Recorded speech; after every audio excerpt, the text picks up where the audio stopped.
Yeah, no, For sure. that's it. And it's ironic you mentioned this because we've Eric knows this. We a lot of our focus in our shows here, gosh, we're going on 2 months almost now, is how people, how the public, how help can be, you know, done. It doesn't have to be a lot. It doesn't have to be, you don't have to be a foster parent or adopt somebody to help. I mean, even the littlest of things, just giving a toy, helping with packing, this and that. I mean, we constantly talk about that a lot, and you said it right there. I mean, that's where people can help. That's where just those little things make the biggest difference, Yep, right? just the little things help. No task is too small, or too large. Like I said, we understand everybody is not, financially able to support, but sometimes it's about time. Just coming, to help. Of course, when we're able to have, more volunteers, things of that nature. But it's the simple things. Sometimes time is just, the biggest thing as well. Of Exactly. course, we love the donations. It helps us, but Right. we do understand. Everybody's wallet is a bit different. So, even with that, you think if you know, let's say if everybody just gave $5, well, if that was 100 people, that goes a long way to Exactly. help. It's at holiday time. It's like that's 5 boxes of brownies that can go into a food basket, so that's servicing 5 families right there, So, Exactly. people don't look at it like that, like, oh, $5, you give up that Starbucks for one day, Yep. Yep. that Yeah. could be almost a meal for, someone. Yeah, and that seems to be what happens. I think a lot of people think they need to hit a home run, right, and do the biggest thing they can, and they get discouraged because a lot of people can't, and again, don't realize that just that little bit makes a big difference. But yeah, I that we definitely have to go see that, Eric. We got I want Hmm. to see the room. Absolutely. That must be awesome to see. It's amazing. Like I said, you think Toys R Us is back in business. Yeah, It's I great. miss that place. So, but no, that's great. And I might be jumping the gun on a little bit. We'll touch on this a little later, but there. I know it's only a week and a half to Christmas, but you guys are still could use help, right? I mean, people can reach out to you and give a couple hours here or there if need be, right? We are actually doing packing this week because tomorrow, well, we've been packing, I'm sorry, all along, but distribution starts tomorrow. But there is always, and then we carry through, to Christmas just in case, families come in every day, any time of day. So we understand that we might have some new families that come in, and just because a child's been removed from their home for whatever reason doesn't mean that they can't have a Christmas. So the worker can reach out to us, but then there's always to breaking down the room afterwards, because whatever's left, you know, after we give everything, we pack it back up, and then we reserve for if there's birthdays that come along and a parent can't afford to buy their child, or the child or their child, maybe from different programs but that we offer, but the worker can come in and get something. It could be something for a good report card. There's just other things, and like I said, we know kids come in all type of year, so we try to keep a few extra items. But then we build shelves and all that thing, so we have to like break the shelves and everything down. But yep, they can give us a call, and you know if someone wants to donate. Our biggest needs are teens. Um, so and they kind of ask for different things, but we usually give them like a small gift or a game, but a gift card to be able to get something that they want, just because it's kind of harder, especially for teen boys. It's kind of harder to shop for. Yeah, um, picky. Girls, when you get teen, they usually like nail polish, makeup, things of that nature. But boys, tend to be a little bit different. Yep. But again, we try to at least, make sure that they have something or an opportunity to go get something that they wanted. I mean, luckily enough, they generally don't have the attitude. I've always noticed that like my grandparents always like it seemed like they didn't want to give gift cards because it was like it didn't seem like they put thought too into it. They easy, didn't want right? to. Yeah. They didn't want that. Meanwhile, the rest of us are like, Yeah, I want the gift Best card." Buy $50. I'm going. Like Best gift ever. like no, this is great. So yeah. So I think It must be a boy thing is. though, It because really for is. me, is. like I feel that way. It is. Like as an adult, like I don't want a gift card. Like I want Yep. you to like get me a gift, Mhm. because I want it like to open and it's No, you like hit I you like hit the your nail on the head grandparents, right like there. the more thought that's behind it. Yeah.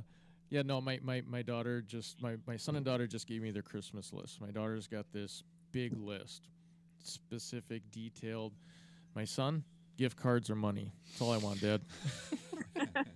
So yeah, Yeah, that's usually how it goes. exactly. I So have all girls, so now today instead of a list, they make it easier. They sent me all screenshots like from the store, how much it costs, what color, what size. So they're like, "Here's my list right here." making it easier So on you, I right? can't even mix it up. They like, "You have a picture, you know what we want." Yeah, exactly. I mean, at some point, you're not putting thought in and just following instructions, and it feels a little weird. Yeah. But I mean, at the end of the day, it's all right. Get people what they get the kids what they want. Exactly. Hey, as long as they're happy, right? That's what it's all about. And it makes it easier for me because now I just go to the shop at whatever store it is online and hit it and wait for it to come to the door. True story. That's it. So, but no, that's good. Yeah, and yeah, I can't believe we're a week and a half from Christmas, but yeah, it's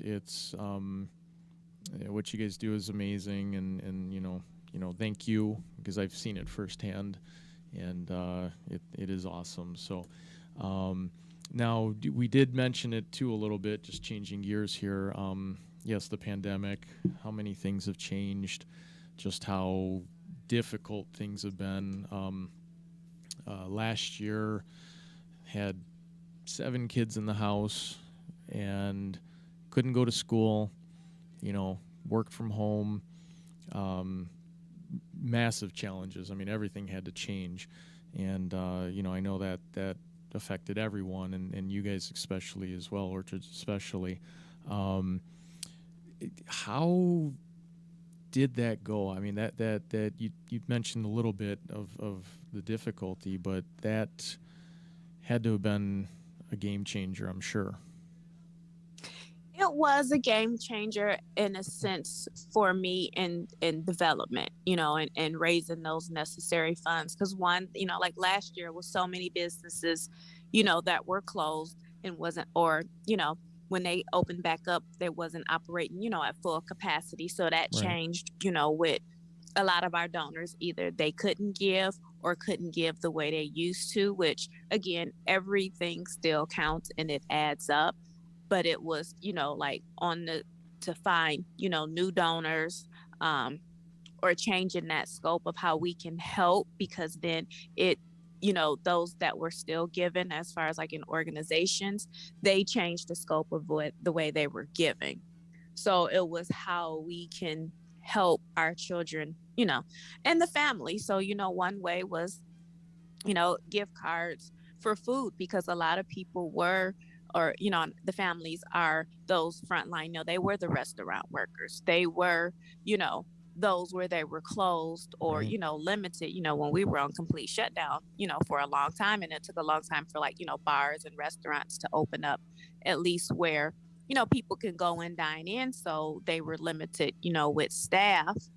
Um, of course, it affected us in ways that, abuse wasn't reported like it was before, because, kids weren't in school, and, teachers are being able to go to the doctor was only, for, they had to be sick. It had to be, a reason, or like the dentist, all those that were mandated reporters. And then we were restricted into going into the homes. So it was, phone calls and that nature, but, it was, you can't tell a lot from a phone call. You need to see that person.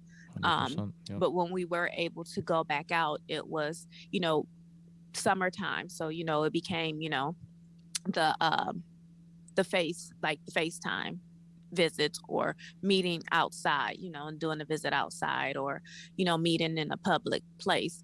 But as an agency, we were equipped to, all our staff, had phones, had laptops. So our work was able to continue to make sure we were providing, or at least being accessible, to those families in need at the time. Yeah, exactly. Well, and on the flip side of that, obviously, a lot of the families, especially on a technology level, you know, I mean, the affordability of laptops or iPads or things like that. I mean, there is a challenge in of itself just to be able to talk with them if they're not able to. So I mean, obviously, you could do a phone call, but having to see them is Having to see them was hard, yeah. So if they right. didn't have that technology, you're right. We couldn't see them, but when we were, when the restrictions, because DHHS had put that restriction, that they, we couldn't go into homes and things of that nature. So once they lifted, it was getting out, and then other, programs, or trying to get those resources. It was when DPS had got the laptops, was making sure any of our parents, if they were in the DPS system, that if they didn't have transportation to go pick up the laptops, it was making sure, the worker, social workers taking their clients out to make sure they got the laptop so they can do the school, so we can, see, do those uh, FaceTime visits, or, things of that nature. So it was just, getting creative, and like I said, just trying to stay on top of it any and every way that we can to make sure that we were servicing them. We were equipped on our end, but it was, again, making sure that the families were equipped on their end, or not losing services that they needed.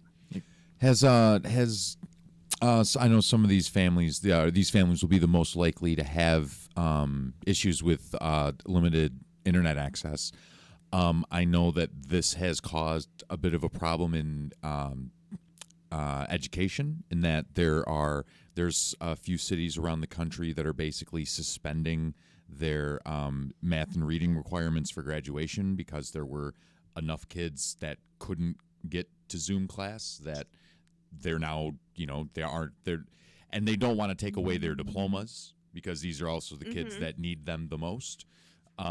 So I don't know. Is that an issue that you've encountered where families just don't, maybe don't have internet access, and this has made getting to those families, communicating with those families even more difficult?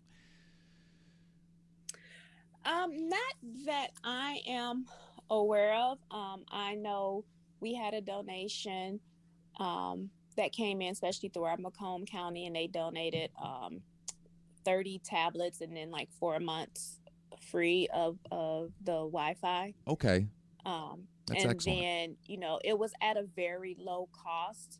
And I know AT&T, they have like programs, like, if you receive like a bridge card or something of that nature, that you have, you can get low cost internet for, like $10, 20 or $10, $15. It was something like, very low. Sure.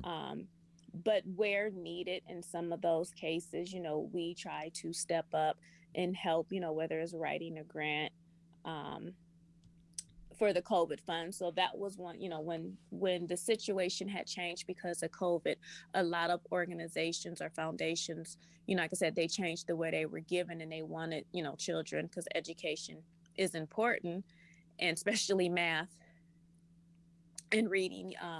So they were stepping up to help, like, and giving funds to help, families in that sense as well. So if there was where, someone might have needed help for that month, that we can step in and help, pay them for that month. I mean, of course, we couldn't do it, for every single person, but I haven't heard too much complaints, or in regards to not having the Wi-Fi access.